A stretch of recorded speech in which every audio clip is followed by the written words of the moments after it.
Today, we are talking about the real way to connect to universal consciousness, how to connect to the consciousness of the universe. This is important because we're going to be taking a look at what the occult says, what philosophy says, what New Age says, and we're going to see that they get things right here and there for sure, but there are some parts that are actually very wrong and will lead you down the wrong way. So that's why we're talking about the real way to do that today. And this is, again, important because you're going to hear people talking about this all the time, about connecting to the consciousness of the universe or connecting to the universe and all that. But it's important to understand that most people are very misguided as to what this actually means and how to do it. So the first thing that we're going to talk about here when it comes to like how to connect to the consciousness of the universe, how to connect to universal consciousness, is to actually realize that to say to connect to it is actually not quite right, because we are always connected to it.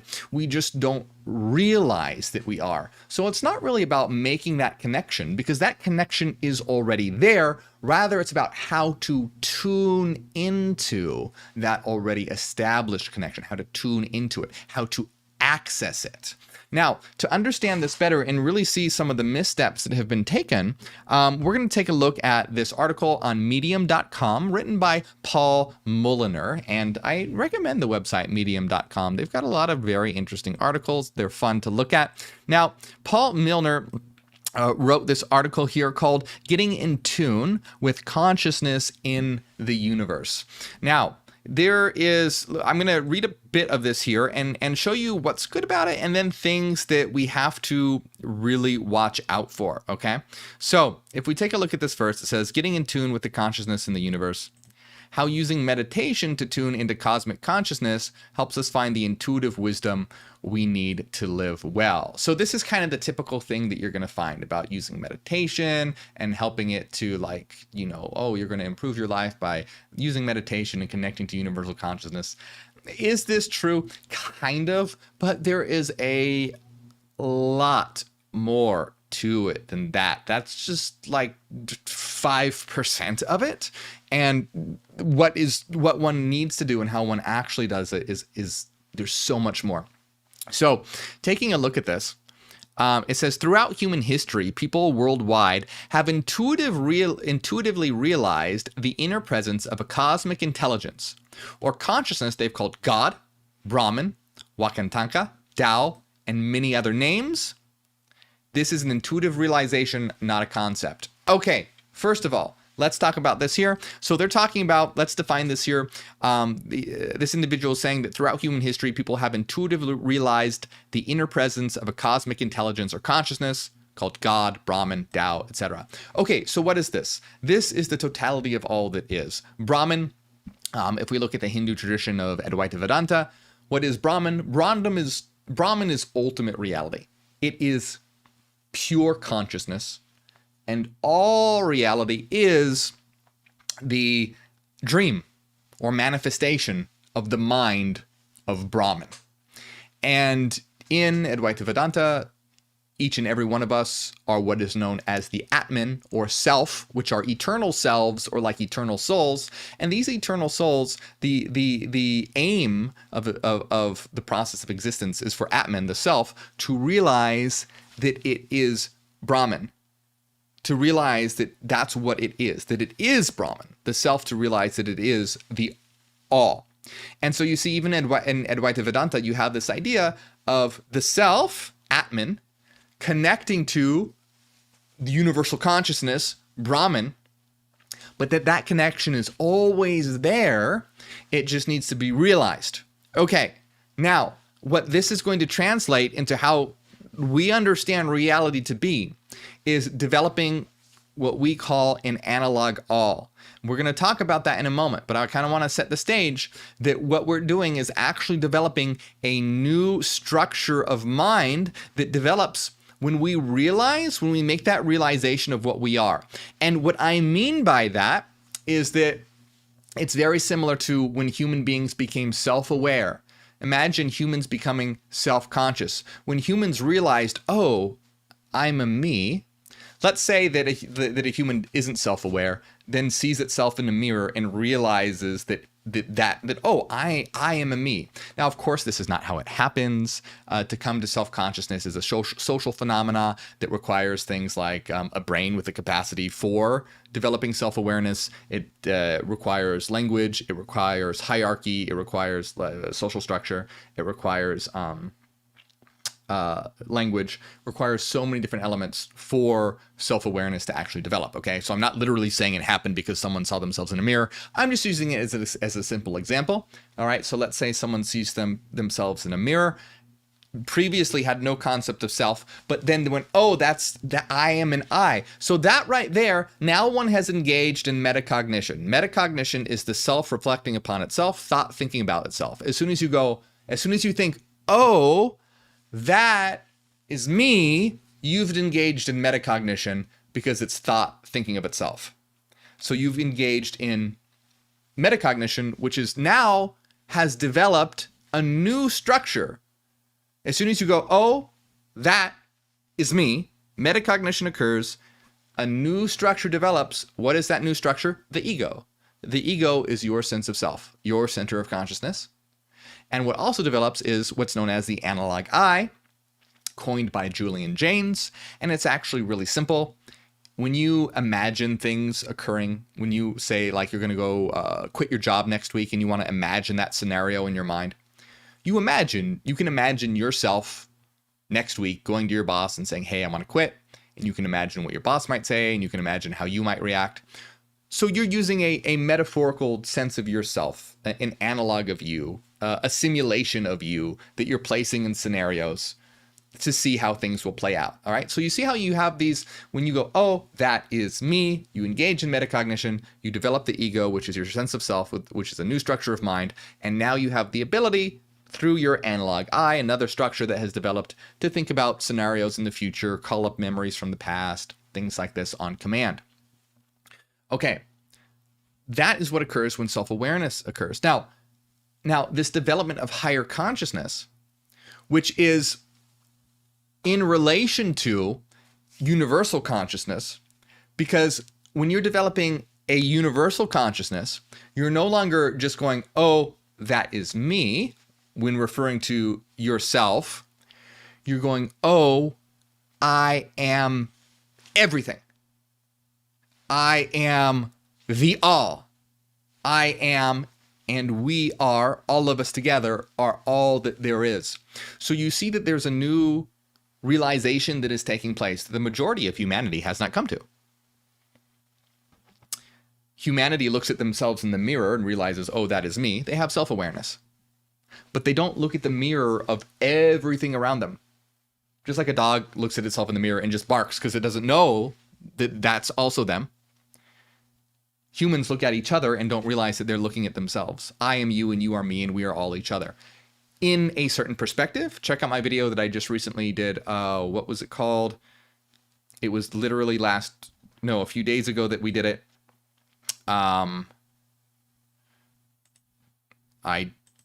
You know what? Because look at the video that was published right before this one, and that's what it was. It talks about how we are one and many at the same time. I don't remember. Quantum mechanics. How quantum mechanics proves that we are God. That's what it was. How quantum mechanics proves that we are God. Check out that video. It talks about how we are both one and many at the same time. Okay. I don't want to focus on that too much here because that was the topic of last week's video, but it's important to understand how this reality is our mirror. But most of humanity has not realized that yet. Okay, so when we engage in a new form of metacognition and understanding of all of us, everything, the all that there is what we are, we develop a new structure, the absolute ego and the analog all. Whereas when we became self-aware, we developed the individual ego and the analog I. When we become aware of the all, or all aware, we develop the analog all and the absolute ego. And this, just like before you develop a sort of like a simulated version of yourself, you're developing a simulated structure and understanding of a reality as a whole. This is critical for building a new world and living a life with the knowledge of what you are, because just like when you're self-aware, you can imagine, oh, I wonder what will happen when I, let's say, want to quit my job next week, and you can run simulations in your head to see what might happen, how that might affect you. When you have an analog all of all reality and how we're all connected together, you can see how your actions will affect the universal whole. That is key for building a planetary civilization, a new world. We cannot build a new world, a new planetary civilization, until the leaders of those new worlds, the forerunners, the pioneers of those new world, has developed an analog all, because you have to have a structure and understanding of the consequences of your actions and our actions on all of our actions on the universal all, the universal whole. So that entails this is entailed through the development of metacognition. Now, also concept networking. I don't know if we have time to talk about that too much today. Concept networking, what that does is it helps make the accuracy of your analog all more developed. Metacognition does this too, but they work hand in hand. Concept networking allows you to understand how reality really works, because it's about taking things that don't seem connected and learning how to connect them together to form that unified whole. So it's about making it more accurate, understanding it better, developing it further. We probably aren't going to talk about that too much today, but what we have been talking about is metacognition, self-thought, reflecting on itself, self-reflecting thought. Now, the reason why I'm bringing all this up is because importantly, this is important. See, what I've been talking about right now, you're not really going to hear about in New Age circles, mystical circles, occultist circles, or all that. They're just going to be talking about stuff like meditation and dreaming and stuff like that, which can be used, but that's another section entirely known as phenomenological experience. And you can't just have, if you're just doing meditation and you're just doing dream analysis and stuff like that, it's helpful, but if you're not doing any metacognition, it's worthless, because metacognition is reflecting on that content. If you're doing meditation, you're having an experience, if you're having a psychedelic experience, remember, don't do anything dangerous or illegal. It's the metacognition applied to that experience which allows you to develop your consciousness. It's the reflecting on that experience and integrating that experience. Not necessarily, the experience itself is important, but you also need to do the metacognition and apply it to that to develop that structure. So anyone who tells you that reaching higher consciousness or whatever is easy, bullshit. You can easily start it, you can easily begin it, but just like you can easily begin to go to school or whatever. And that's not a popular opinion. People want this stuff to sound easy, like, oh, The Secret, or you know, all these different books and stuff that are sold where it's like, oh, it's super easy, just meditate 10 minutes a day. No, it's not. It's difficult, but that's okay. All rewarding things take a lot of work. But if we take a look at what's really important here, so if you see the next sentence, it says, this is an intuitive realization, not a concept. This is wrong. It's an intuitive realization, and it is also a concept. Don't deny concepts. Reality is a concept. Reality is understood intuitively and conceptually. You see the next paragraph here says, it's not available to our thinking mind because our thoughts are constructs within a cosmic consciousness field, which can only be known by tuning into it, not thinking about it. Well, if you have noticed, the glaring problem with this is this individual saying it's not available to our thinking mind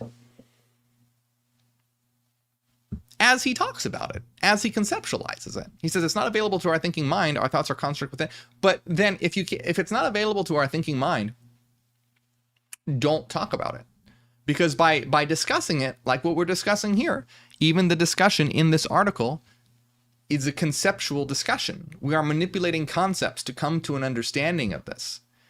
If it's just purely intuitive, if it's just purely experiential, and has nothing to do with conceptuality, then one should not discuss it. One should not talk about it. One should not reflect on it. Reflecting on it is how it develops. Metacognition is how it develops. The intuition is incredibly important. It gives us material to reflect on. Very often, it's what gives us material to reflect on. But if you're trying to say that, oh, it's not conceptual and it's not available to our thinking minds, then there's no point in talking about it. There's no point in discussing it. And we will just basically go back to like an animalistic state, which it's just pure bare experience. Reality is, it says, our thoughts are constructs within a cosmic conscious field. A cosmic conscious field is a conceptual network. And this conceptual network is both formal and experiential. This is a dual world. And I don't mean dual as in like duality. There is only one substance. It's not like a Cartesian dualism. That's not what I'm talking about. When I say dual, I mean like different aspects, not like two opposing things, but different aspects. And we can come to a conceptual understanding of reality, and that's key. And we can also have experience of reality, and that is also critical as well. And you can see differences, right? So like imagine a new ager who's all intuitive and doesn't really use reason at all. Well, they'll come to some interesting ideas about reality, but they're also going to come to some really crazy ideas as well. If you go to some new age groups, they'll have some interesting ideas like maybe reality being an illusion or frequency or having higher selves and all that, but they'll get into some real wild, crazy stuff, have you jumping on one foot, banging a cymbal and vibrating and not literally, but you know what I mean? They get in some really crazy concepts. So that's because they're all intuitive and lack reasoning. And I'm being general here. But then you look at someone that's more like an atheistic materialist scientist, and they're predominantly rational, but no intuition. And so what happens is that they come to this very dead, mechanistic understanding of reality, just being a clump of atoms that are working in a mechanistic way, and they have no intuitive connection to this the source domain, and they don't have that content available to them because they haven't been using their intuition. So you want to have both. You want to have both. You want to have intuition, you want to have reason, you want to have phenomenological experience, and you want to be able to have metacognition as well. You need all these things happening together. Taking little bits and pieces are not going to give you a fully developed consciousness. They're going to give you a half-baked, undeveloped consciousness. And so the individual continues by saying we need to take a focus of attention inward and allow our thoughts to dissolve away and take some time to get to know the presence of consciousness inside us. So this is all about phenomenological experience. This is that aspect of it. This is about, okay, I want to have an experience, and you have some experience, but then after you have that experience, guess what? You use metacognition and reflect on it using concepts, developing higher concepts. The way that you evolve higher consciousness is developing higher structures, higher conceptual structures. Higher and higher conceptual structures are what give you a higher sense of awareness.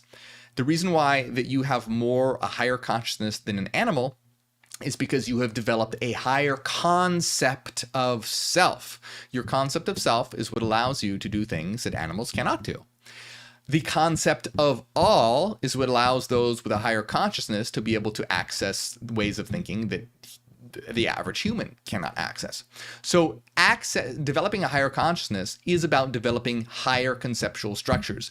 But you also, that's not it though, you also have to have that experience as well. The experience is also necessary because if you have conceptual structures devoid of experience, you're not going to really know how those conceptual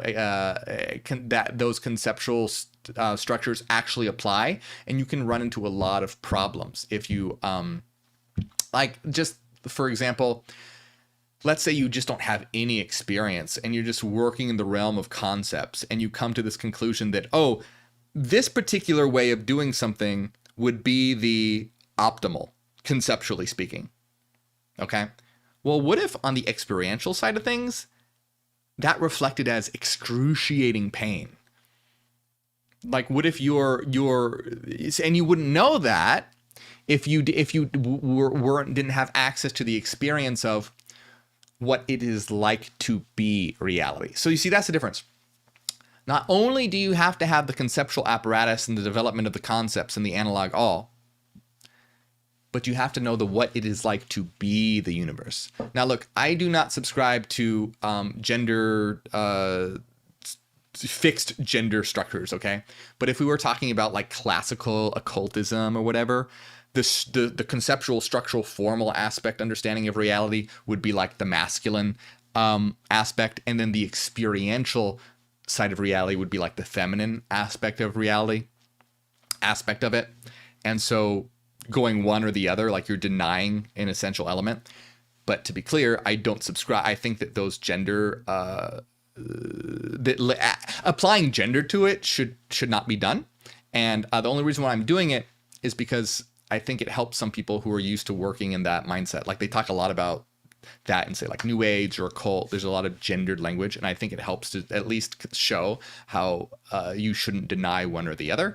But to be clear, these we should not be applying gender to this sort of thing, because gender doesn't apply to this sort of thing, and that will lead to a lot of misunderstandings.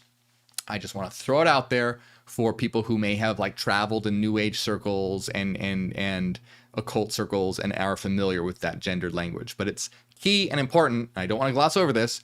It's important to know that applying gendered language to these things is dangerous. Don't do it. I'm just doing it like how I also talk about God and the soul when I'm talking in like Christian religious language. It has to be very careful when things like this are done.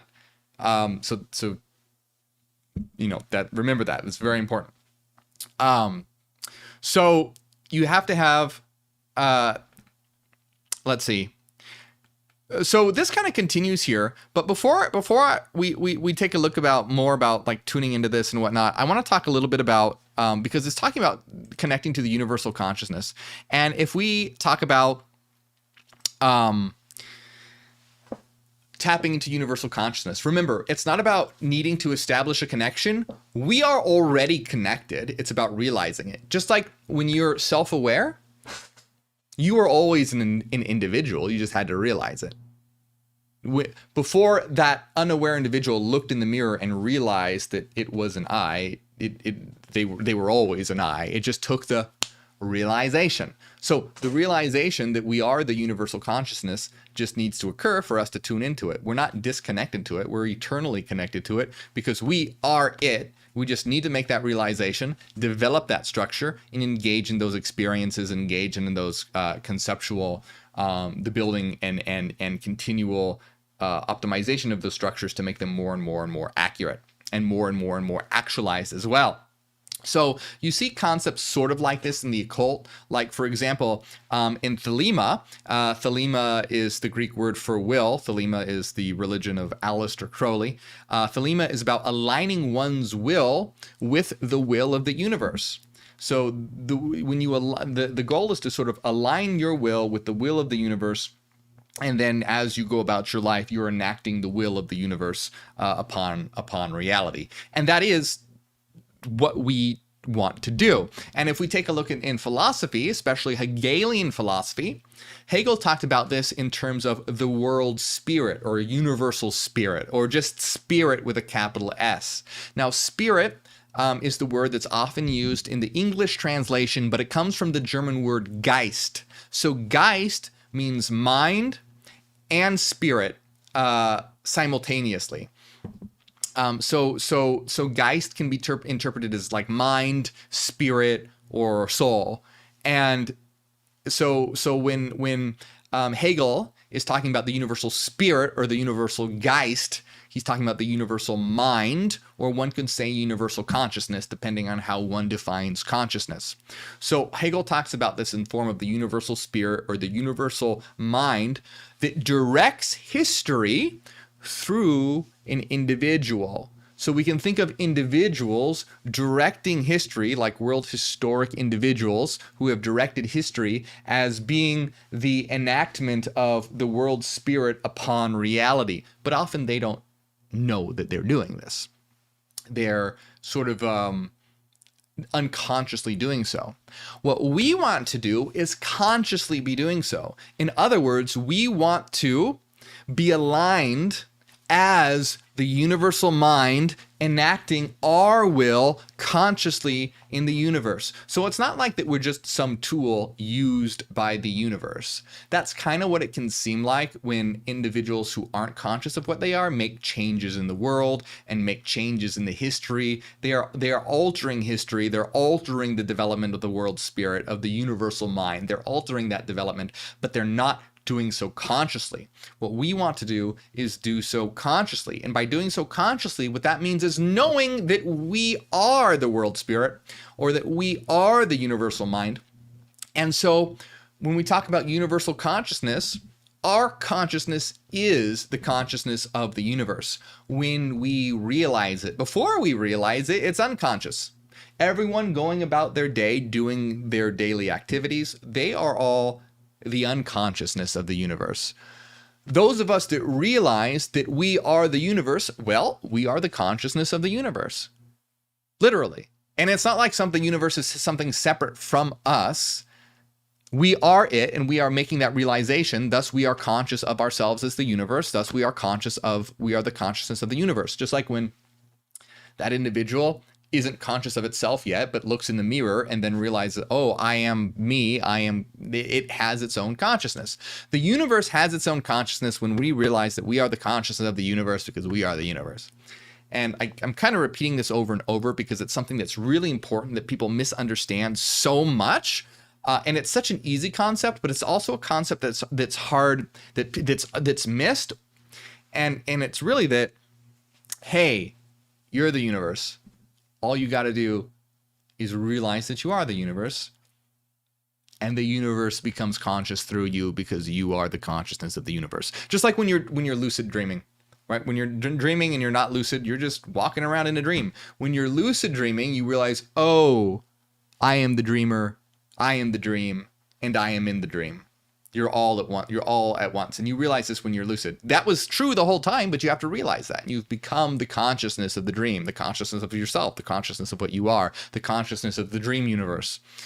Now, that's what needs to happen with humanity at large. Needs to realize that they are the universal consciousness. Now, but it's important to realize, the important thing to realize here is that there's a lot more to it than just meditating. That's just one aspect, phenomenological experience. It is applying the conceptual. It would be kind of like the individual that sees itself in the mirror, but doesn't make the conceptual connection that, oh, that is me. It would just be like seeing, like let's say an animal that sees itself in the mirror and doesn't recognize itself and just barks. It's having the experience of the mirror, but it hasn't developed the conceptual metacognitive structure of, oh, that is me. So just having the experience of meditating or whatever, or just, it's like just looking at the mirror, but not making the realization, not developing the conceptual structure. So when people are like, oh, it's not a concept and you can't think about it. No, you need to think about it. Please think, please, pretty please. People just like to say that it's not about thinking because thinking is hard. Most people don't want to do things that are difficult, and thinking, yes, it takes effort to do these things. But that is what, look how much trouble we have in the world because of people not thinking. Do you think more not thinking is going to make the world better? No, more non-thought is not going to make the world better. We need to have thought, but we need to have thought in the right way. We need to have thought that's also coupled with intuition. We need that intuition. We need those experiences. We need those things, but we need both. We don't want just one or the other. If you only have one or the other, you're going to have a bad time. You're not going to have a good time. You're going to have problems. So the real way to start doing this, a great way to start doing this, is start questioning everything. Because you're connected to the universe, because you are the universe. But to be able to really tune into it and tap into it, you have to destroy that which is blocking that connection. And what's blocking that connection are any boundaries or barriers between your ability to tune into that. And those are conceptual boundaries. Those are conceptual barriers. For example, if you're, let's say someone's a Christian, the concept of the Christian God, that's a barrier. The concept of the Christian God says that there is a God in the sky who is all powerful, and that's the ultimate reality, and you are apart from it, and you are a slave to it, and you must worship it, and you are lesser and inferior, and you must bow down to it. Guess what? That is a conceptual structure that is blocking you from tuning into what you truly are as the universe and developing a higher construct. So what needs to happen is to get rid of all those concepts that are blocking you from tuning into your own universal consciousness and developing those higher structures. So it's about questioning everything. And that's hard, because most people don't like to question their beliefs, because that causes cognitive dissonance, it causes difficulty, it causes questioning. People just like to believe what they believe. And if anything doesn't line up with it, they ignore those things and push it to the side.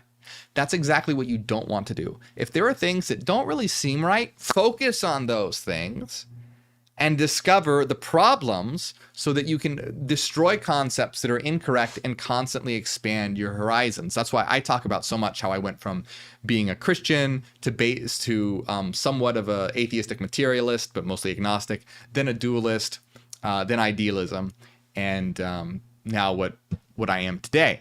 And it's this constant looking for what is weak, what is wrong, what the problems are. Questioning everything. Don't just believe things because someone said, but question everyone. Question me. Always question absolutely everything. Don't just believe it because someone says it. Don't just believe it because I say it. Question, question, question. And this is how you're going to start to get rid of all the concepts that will be blocking you. So do you see how it's very, very conceptually related? And this is the thing that you're not going to be told in occultism or New Age, some high-level philosophy like Hegelianism, but it's very rare. Hegelianism is one of probably a very few philosophies that will really talk about this sort of thing. There are a few, but they're few and far between. But philosophy would be a place. But you're not going to hear about this in New Age. You're not going to hear about this in cult. Rarely you'll hear about this in philosophy. But in philosophy, it's usually a very abstract, like a very speculative sort of thing. It's not concrete. And this is when realize that it's like I said, the experience part, phenomenological experience and intuition, that's super important. I'm just highlighting the conceptual aspect of it because it's not talked about. It's glossed over. And it is key. Like I said, if you look at yourself in the mirror but don't make that conceptual realization that, hey, that is me, it's useless. You're just going to bark at your reflection. So to see everything around us right now, everything is your reflection. You have to make that conceptual understanding and get rid of the conceptual blocks that are blocking you from doing that. So the best way to start to making that connection to universal consciousness, get rid of the blockages. That means examining your thought programs, examining your reality tunnel, examining your beliefs, seeing what's limiting you, seeing what's blocking you, understanding how to remove those concepts, and then finally developing higher concepts. And yes, those can be based on intuition and phenomenological experience, but filtered and guided through reason. And this is the real way to connect to universal consciousness. Now, I've made a lot of different things here. Like I said, the video right before this, this one I highly recommend, called Quantum Mechanics Proves That We Are God. Check that out to understand how we are both a unity and a multiplicity. That's super important. I did another video a little while ago called Our Psychedelics Key to Higher Consciousness. That's also really good for understanding the difference between conceptual understanding and phenomenological experience. Remember, when it comes to psychedelics, remember, never do anything dangerous or illegal, and never feel pressured. They're not necessary. But check out those videos. And hey, like and subscribe this video. And if you enjoy my work, consider supporting on Patreon. We're having a secret video right now called Is the Heart and Brain Quantumly Entangled? That's the secret video we're doing today. You'll get access to all the different secret videos. And it's the best way to support my work. You'll be part of our weekly live streams, our hidden Discord server, the Citadel. So if you ever learned something or gotten something from my work, consider supporting there. It helps out a lot. Or you can hit the join button right below this YouTube video. That also helps out. A big shout out to everyone who does support, especially Philanthropist, Zach, Renaissance Fairy, Cassidy, Michael, Angela, Maria, Top of the World, Ethan, DB, Joel, and everyone else. I appreciate your support. The link is right over here.